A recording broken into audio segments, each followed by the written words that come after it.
So you get a competitive edge compared to your competitors who might be still focusing on completion of tasks quickly. That is another way of saying go slow, but go first time right. And that's the speed you're going to gain in the long run, which is going to stay with you forever. Welcome to the My Future Business Show, where we get you in front of your best audience and keep you there. Not only are we interviewing the biggest names in business to help you become even more successful, we're inviting you to book your spot on the show to help you grow your business. So at the end of the call, make sure you fill in the interview application form at myfuturebusiness.com/interviews. Hi and welcome back to the My Future Business Show. It's Rick Nuske here. I hope you're doing wonderfully well. It is going to be a great call today because I'm on the line with Dr. Raman K Attri. Welcome to the show, Doctor. Thank you so much, Rick. It's my pleasure to be at your show. Yes, it's an absolute pleasure to have you here. Now, just for some context, Dr. Attri is the founder of a research firm, XpertX. He's a leader in a Fortune 500 company. He's a performance scientist. He's a speaker. He's also a prolific author. We're going to be talking about his latest book, Speed Matters, along with many other topics on today's show. But with all that being said, I always like to start by learning a little bit about my guests. I'm wondering if we can learn a little bit about maybe where you live. Yeah, Rick. I live in Singapore right now. I'm settled here with my family. But otherwise, I was born in India. But before coming to Singapore, I have been to many places. And it has been quite a journey for me. So right now in Singapore, I manage a training center for a Fortune 500 company. And I love this place.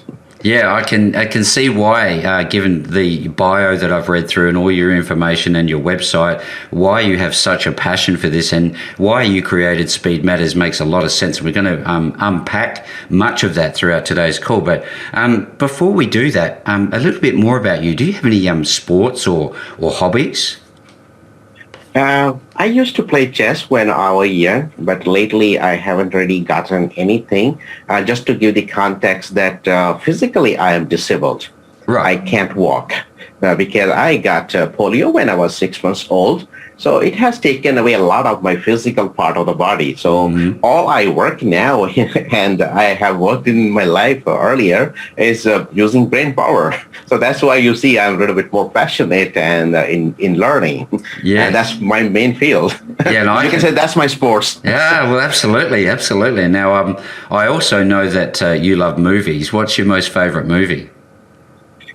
My movies are a little bit more on a sci-fi side, and I have been a great fan of classics, Back to the Future kind of series I used to love when I was young, but more lately and recently, the more what James Cameron is making, Avatar and those series. I love those. Yeah, I know that they're bringing out a new Avatar soon. That should be very exciting. Have you heard about that? I'm waiting for that. Yeah, I heard that. I saw some clips of what he shot underwater, and those were fantastic. Yeah, I remember going to the cinemas and watching it in 3D. I was blown away. Have you ever watched a 3D movie? Oh, yeah, it was outstanding. When I was young, I used to say that, if for nothing else, I would want to become a movie director, and I wanted to combine engineering and, movie art together. And I think James Cameron is the guy could have been my ideal back in those days. Yeah, well, speaking of mentors and people that you look to, when you were growing up, did you have somebody who stuck out for you that helped you become the man that you are today? Good question, Rick. But unfortunately, I lived in a place where people were not educated. There were not many medical or educational facilities, and we were living in a remote area of India, and nothing was accessible. Unfortunately, I never had any guidance or mentorship in my early days. Even in the later phases of my life, it was all about me, what I was experimenting. And that was the main reason why I kind of set up this XpertX forum, where I want to be able to provide mentorship and guidance to people, because that was the main thing which lacked in my life. Yeah, absolutely. I've been to a lot of places around the world, and I've seen that, I guess, a lot of the countries where there's not many opportunities to get mentorship or there's no infrastructure, they seem to be the happiest people. Why is that? I think it's not about happiness. It's more of a sense of achievement, I would say, Rick, because when you don't have any kind of support, mentorship, you need to figure out your own ways. You know that it's your race at that point of time. And you figure out the technique, you figure out the strategy, you figure out the method. And what happens is part of that one, you also achieve something. But at the same time, you have kind of figured out some wisdom which you can share with the rest of the people. And that builds your network, that builds your community. I think that's where that happiness is grounded. Yes, thank you for the feedback. I mean, having polio is a challenge in itself. How do you think that's, contributed to the things that you're doing nowadays? Has it been a barrier, or has it been enlightening for you to go through that experience? I think in the beginning it was a barrier because it happened to me when I didn't even know what it is. So I basically lost my ability to walk well before the age of learning to walk. So essentially you can say I was born like this. That's how I knew myself. So in the beginning, I didn't know what it was, but then when I started comparing with the rest of the kids, and then I figured that, okay, I have something which is lacking. So in the in the early years, it was a hindrance for me because I felt bad about this. But later on, when I figured that, okay, whatever it is, it's going to stay there with me. It's part of my personality. So what's the thing I can really do better? So that's where I kind of realized that my immobility possibly can give me the distraction-free time. I can sit and I can focus, I can read books. And that's where my journey to read books and learn of my own started. And very soon, I think I started loving reading and learning so much that became my mainstream. And that's perhaps the reason that where I kind of stretched my own boundaries, I started experimenting on myself because I thought, that could be my X factor. That's what's going to keep me ahead of others because comparison is inevitable when you are young.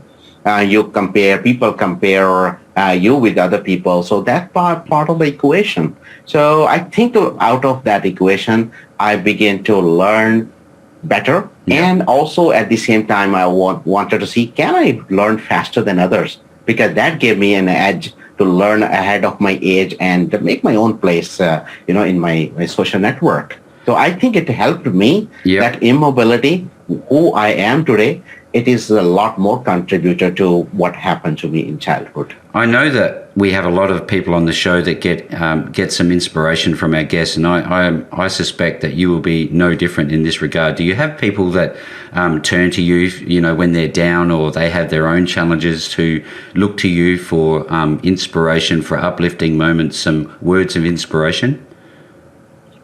Yes, I do. In fact, I have been always told that my story is so inspiring or motivating. But my message to people have been that, I have my own struggles. I mean, it has been a difficult journey for me. I can't be your motivation or inspiration anyhow. What you can learn from me is how I clarify my own path, how I gain that clarity, learn that technique, because that technique is transferable. Learn that and then move forward in your life. There is no point getting the inspiration because inspiration is very short-lived. Any kind of motivation we get, it basically buzzes off very soon, depending upon your circumstances. But clarity is something that stays with you forever, and that gives you the fuel to move forward. So people come to me, and all the thing I help them is to gain that clarity, who you are, what you're meant to be, and how you should move forward or which direction you should move forward. That's wonderful feedback. Now, I know you've touched on books and your love of books. When you first started reading, what was a book that you can remember fondly? Yeah, this might be quite surprising. The first book I ever read in my life was Dale Carnegie's book, How to Win Friends and Influence People. What a classic. Yeah, so it's interesting because I read this book at the age when kids typically read comics, but I was reading this book, and I think that made the whole difference, because that was the way to understand the life and stay ahead. And when you start with these kind of classic, your life take a different turn. So I was glad to have that kind of book at that time. Yeah, absolutely. Do you think, what other classics have you read? And Think and Grow Rich and those types, have you read those? Yeah. I have read quite many books. I mean, in fact, my early years all started with Dale Carnegie. In fact, once I started reading Dale Carnegie, I read all of his books, including the public speaking and how to stop worrying and everything. And those are fantastic. And then I begin reading the books about something like that. Don't say yes when you want to say no. So it's a little bit more on the assertive side. Yep. But lately, when I came into the professional world, I have been fond of reading Jim Collins' books because his books are grounded in research, particularly the books like Good to Great. It tells you as an organization, as a company, how are you going to, take an average company to a great company? What kind of things needs to happen? So that was fantastic. So those are the kind of books I have been reading lately. It seems to me a lot of factual-based, statistics-based, knowledge-based, and mindset psychology. I'm wondering if you could talk about mindset as it relates to the workplace and how important it is to have, I guess, the quote-unquote, the right mindset. Yeah, I think that's a great question, Rick. Mindset, I think, is very foundational to our existence. I did this research on speed to proficiency, and I approached 70 world-class organizations. And I asked them that what are the factors that basically pull you down? I mean, why you can't gain the speed when you were struggling with it? So their answer was all very simple. It's all about mindset. Because people have this mindset, their limiting belief at the workplace that will typically pull them back. And in certain cases, people put this kind of boundaries around them that I can't do it, or I am not the best person to do this. So there are ways, in which that mindset gets developed in our corporate circle and the way we work. And mindset also originates from culture. Because sometimes the organization culture is very rigid. And when organization culture does not give you that flexibility, it shapes your mind in certain way. Many organizations call those as core values. But what happens is that when you emphasize core values too much, you have no room for fresh air. And that creates your own kind of mindset. Now, some may argue that's great mindset. Some may just live with mediocre kind of mindset, but mindset is there whether or not they realize. And more often changes do not happen in organizations because of mindset.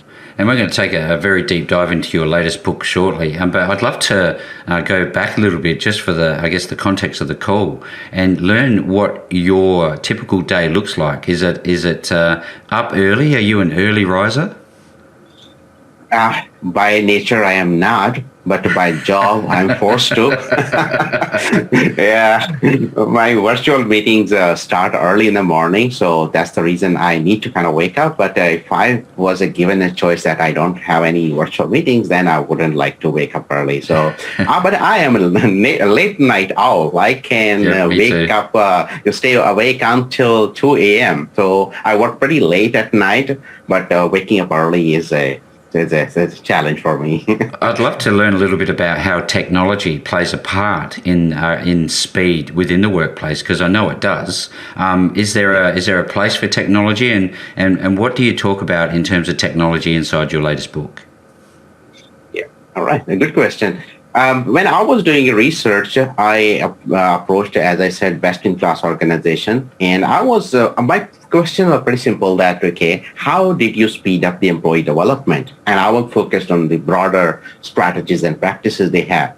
Interestingly, I figured out there were 200 different kind of technologies that's being used in different contexts. Because organizations' size matters, right? Because some organization can invest heavily on one kind of technology. Some other organization may not be able to invest that heavily. So when I kind of looked at those technologies, and then I kind of figured out they were having 5 different kind of technology they were using. And recently, I presented a keynote at one of the conference talking about how technology speed up. And what it seems like is, particularly in today's context, in the pandemic and also in the post-pandemic, technologies are going to play a big role in speeding up proficiency. But here is the caveat. Most of the technology in corporations, those which they implement, those are meant for efficiency. That means those are meant for tracking people. Those are meant for tracking the work. And the whole goal of those technologies is to speed up the work, is to make the work more efficient, maybe eliminate certain manual work. Most likely the technologies are never bought with the goal of speeding up the employee development. So when we talk about speeding up employee development or speed to proficiency, a different set of technologies need to be implemented.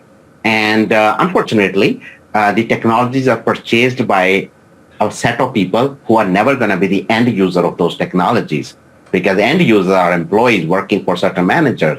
So there is a little bit disconnect there. But to answer your question, yes, there are set of technologies that really work wonderfully. Some great example have lately come about is augmented reality based headsets, which are actually eliminating the training altogether. Yep. It provides the ability to employees to learn on the go right in front of their machine or equipment. And they can learn step by step through the network of coaches. So those are the amazing technologies meant for speeding up the development. I remember many years ago being a quality manager in robotics and automation. I was always fascinated by the ability to remove human beings from the equation, and they did it very, very effectively, very efficiently and proficiently. In terms of the types of training that you are seeing, there will always be an element of humans in a process, won't there? Yeah, it is. Human element is always there. So part of the guidance which I give to executive is this. I say, if you are going to have technologies, technology can definitely make a lot of things efficient. And historically, what has happened is that we have taught our employees all kinds of skills, all range of skills. So what we do is we stuff our training program too much, because we also add a lot of just in case event. Maybe this happened, then you're going to need this skill. So we teach them too much. So what happens is we teach them so much, their time to proficiency is so long. Now, that was okay, maybe in Industry 3.0. But in Industry 4.0, it's a different equation. Already the technologies which are coming in Industry 4.0 are meant for efficiency. Those are meant for doing the task which a human used to do. But what we are now saying is machine can do it more accurately, faster, efficiently, and the outcome can be much faster with those kind of technologies. So we should reserve human judgment for the things which humans can do better. More emotional judgment, more situational judgment. We're talking about more critical thinking. We're talking about more complex problem solving, where human involvement is the key. So that we should reserve for human, and we should train our employees on those humanistic skills, while machines can do a lot of things automatically. Yeah, that's wonderful. I'm wondering, is there ever a time, Dr. Attri, where slowing down is important as it is speeding up? Should there be a balance? Yeah. Yes, you said it right, Rick. In fact, that is the foundational principle of my book, Speed Matters. There are two kinds of speeds, if you see. In today's world, what most organizational leaders they will do is they will push for harsh boundaries. They will push their employees to get the things done quickly. And there is a mad rush about speed. And that kind of strategies where you push for the timeline, when we look for the dates, when we look for completion of the projects and tasks quickly, that is a short-term advantage of speed. It gives an impression that we have the speed, but that speed is not long-term. It doesn't give any competitive advantage. But the speed we are talking about, what really matters in organization is when you give the employee the ability to be able to do the thing first time right, consistently, reliably, repeatably. So when they reach that stage, what happens is the speed what you gain compared to your competitor is long term. And of course, with that kind of speed, it is going to take you go to that particular point of first time right a little bit longer. It may feel like going slow in the beginning, but what happens is what we're saying is if you build your employees and workforce to go there, you don't have to rework.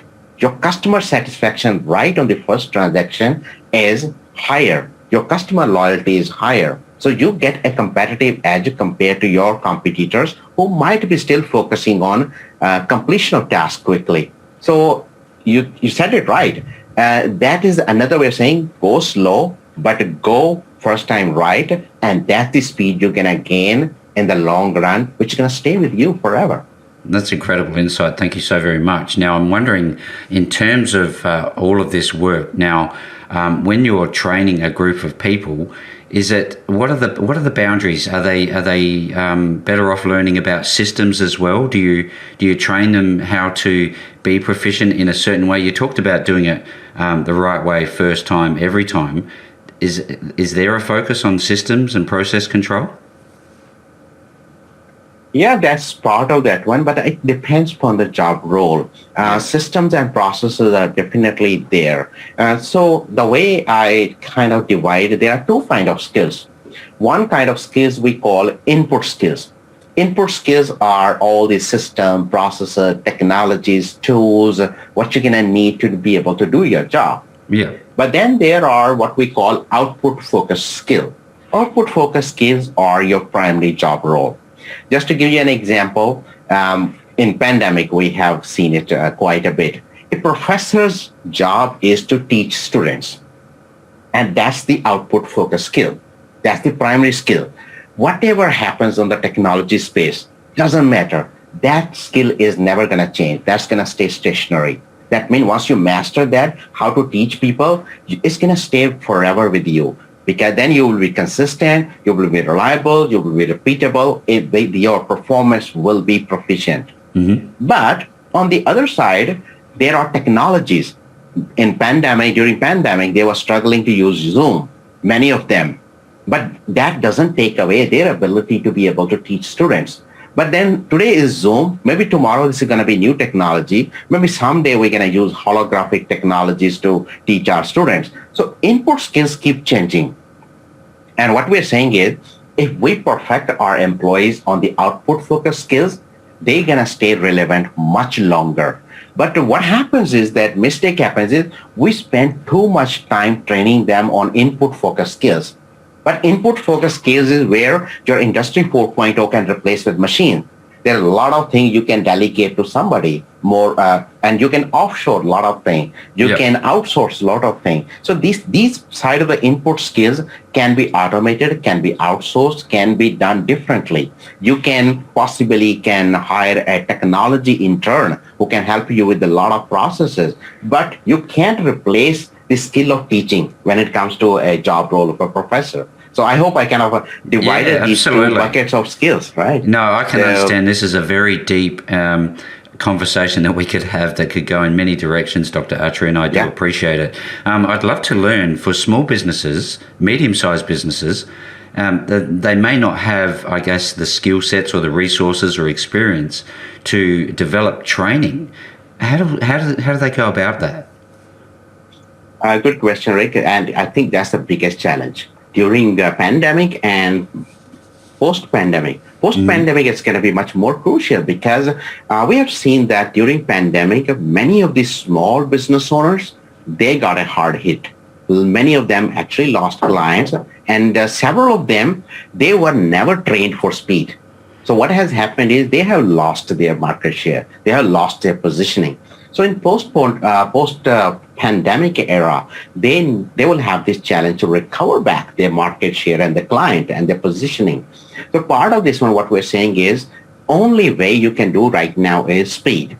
And the speed we are talking about here is how fast you build the skill set of your employees so that they are consistent, they are reliable, they are doing first time right ahead of your competition. But then it's a big equation we're talking about here. Large organization can afford to put millions of dollars, a whole lot of resources to make that happen.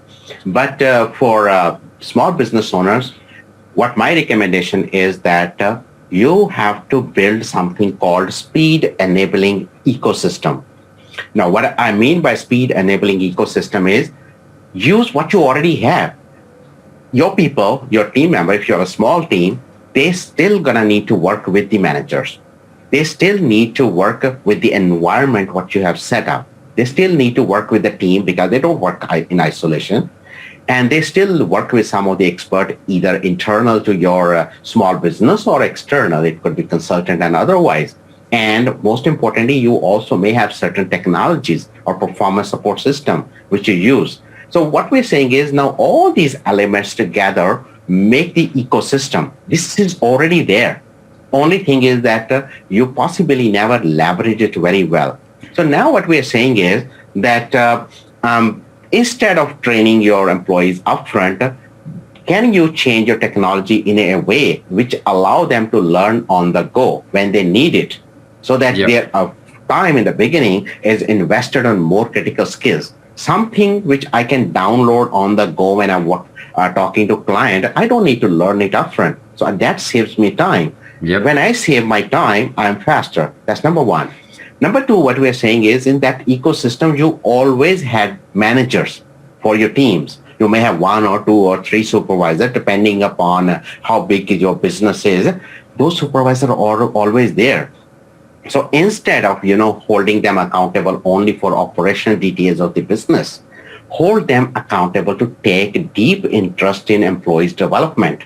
It makes the whole difference when managers sit with employees, say, hey, how's it going? Are you facing any challenges? Should I give you this assignment that's going to help you learn whatever you learned to apply it in that context? So it makes the whole difference because now employees feel that my manager is with me.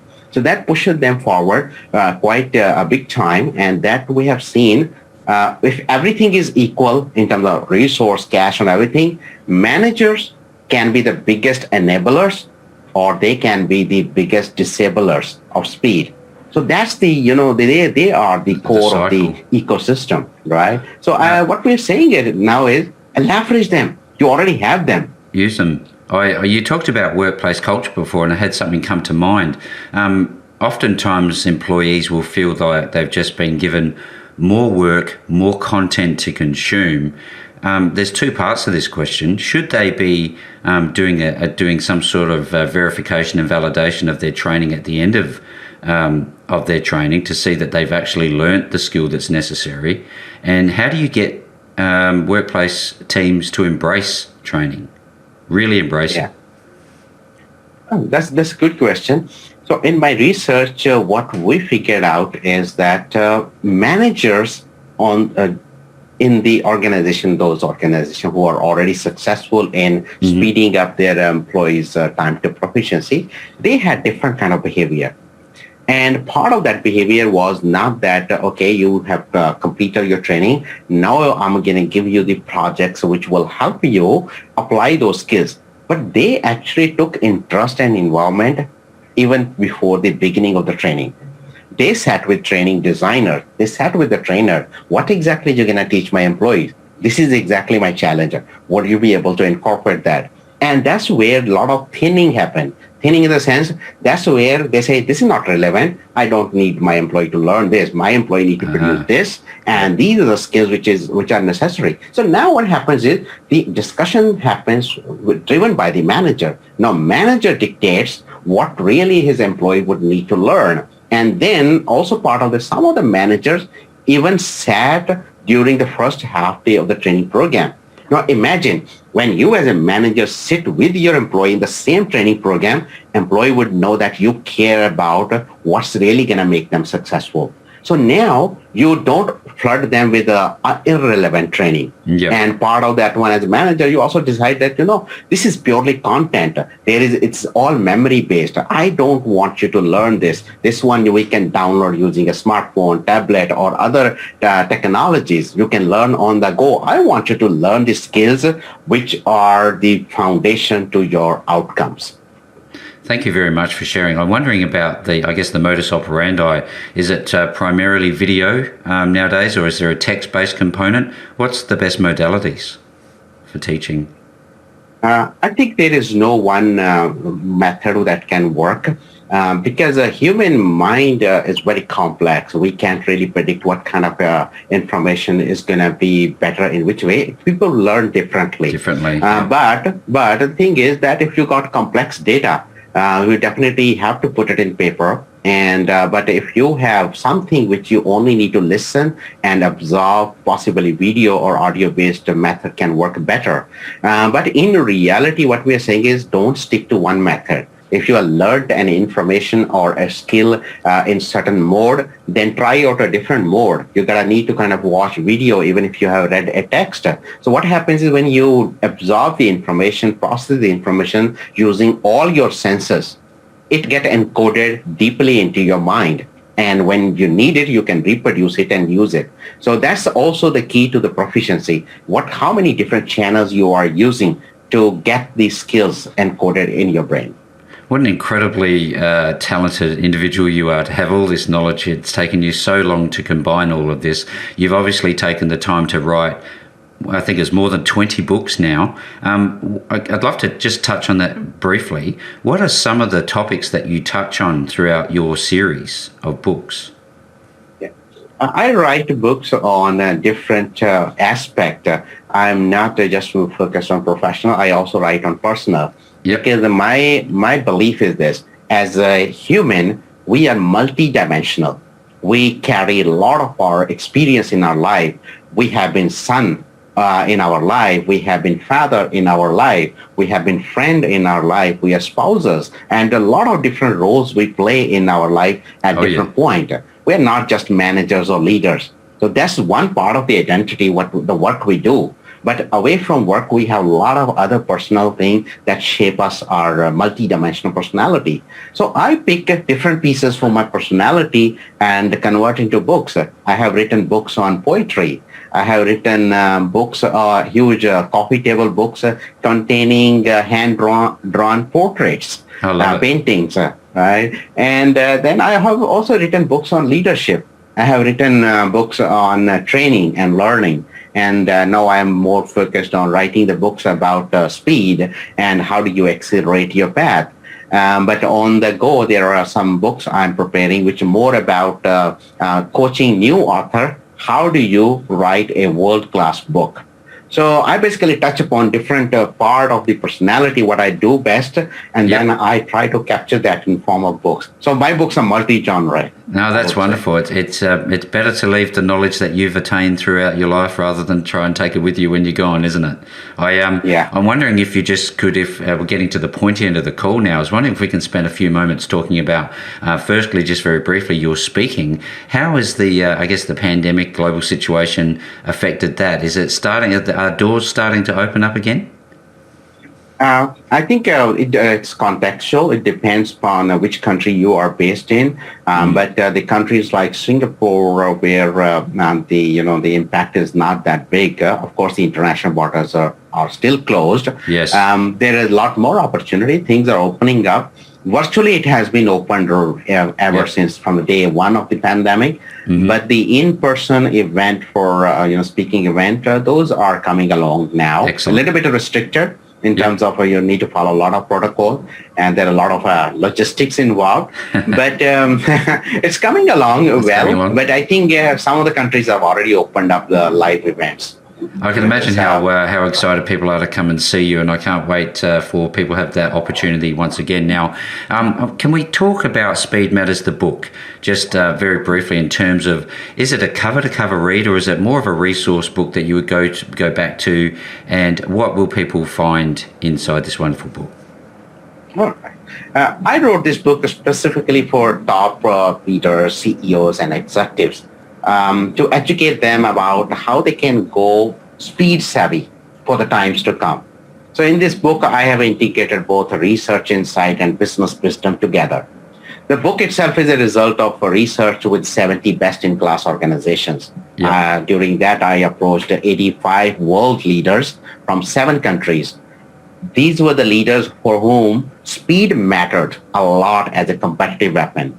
We have seen that, a lot of organizations have struggled during COVID-19.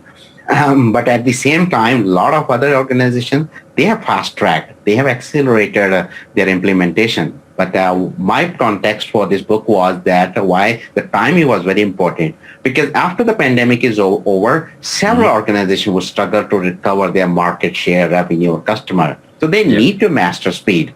So that leadership thought process is what I covered in this book, hoping to make that speed as priority for those who want to stay relevant in times to come. So in this book, I talk about how to prioritize time to proficiency metrics of their teams and how leaders can bring that language of speed in their organization. So I have shared a lot of alarming numbers because more often leaders don't know how long does it take for their employees to develop. So from different industries, I have compiled the number. I've shown them that how alarming those numbers are. And then I have also shown that how much a reduction is possible, how much speed is possible in different contexts. And when you do that, what kind of business benefit you're going to get in terms of revenue, in terms of retention, in terms of customer satisfaction, and other business KPIs. So that's the complete about 300 pages of book, a lot of information, mainly meant for CEOs to open up their eyes, or the founders of companies to open up to that idea that I never thought about that. Recently, I just kind of delivered a keynote at a very large conference. And the chief human resource officer said, you know what, this makes so much sense. But I wonder why I never paid attention to this ever. So it's an education. It's an education gap, I would say. It's an amazing piece of work that you've put together. You're doing some incredible work, and it's a credit to you. And thank you very much for all of that. Now, when people want to find you, I guess, where are they going to go and where can they buy this book? This book is available in all the booksellers, retailers across the world, but I guess a lot of people these days buy at Amazon. Mm-hmm. So the book is available in Amazon. It's available in paperback as well as library edition, very beautiful one, jacketed hardcover book. Very so nice. Most executives typically like those kind of books, which they can keep it on their shelf. So this book is designed from that angle. So in Amazon, listeners can go ahead and buy it. Just need to search Speed Matters by Dr. Raman, and it will be there.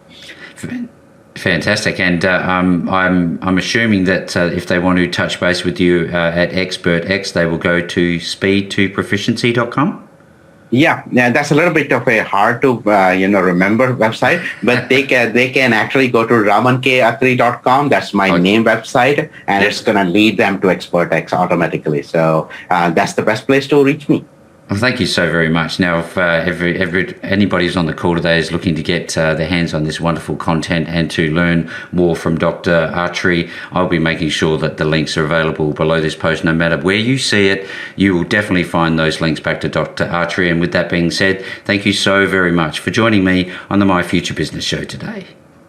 Thank you so much, Rick. It has been my pleasure. Really appreciate, and more so, I would like to appreciate your research skills. You have deep dived into my profile, and your questions were wonderful. Thank you. Thanks for joining us today. If you enjoyed the call, then make sure to subscribe, leave a comment, share us with your friends, and book your spot on the show at myfuturebusiness.com/interviews. And if you're looking for solutions that will help grow your business, then visit myfuturebusiness.com/shop.